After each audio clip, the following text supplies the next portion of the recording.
Donald Trump dans l'embarras après de nouvelles révélations dans l'affaire Epstein, un scandale d'exploitation sexuelle. Une série de mails envoyés il y a des années par le criminel Jeffrey Epstein lui-même, des échanges qui semblent mettre en cause le président américain. Bien sûr, Donald Trump savait à propos des filles. Le chien qui n'a pas aboyé, c'est Trump. Une victime a passé des heures chez moi avec lui.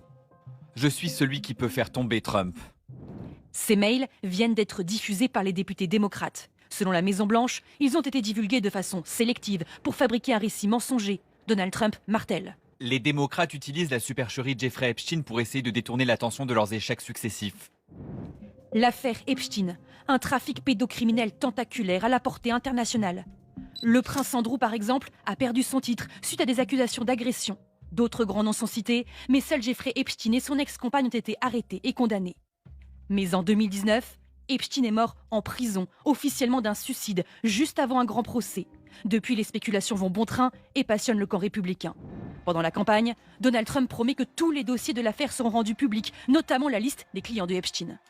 Allez-vous déclassifier les dossiers Epstein ? Oui. Mais depuis qu'il est à la Maison-Blanche, il a fait volte-face. Seuls quelques fichiers ont été publiés, l'affaire a été classée par le FBI et Donald Trump ne veut plus en entendre parler. Cette affaire, c'est pour faire diversion. Ce sont des conneries. Donald Trump n'a jamais été accusé de quoi que ce soit par une des victimes. L'ex-compagne de Epstein l'a dédouané depuis sa cellule. Mais l'amitié passée entre les deux hommes déchaîne les spéculations, tout comme les révélations successives. L'été dernier, c'était ce dessin adressé à Epstein.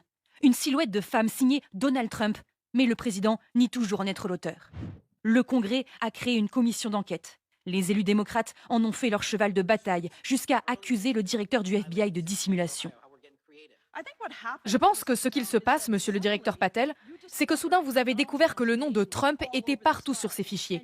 Et vous avez commencé une immense dissimulation.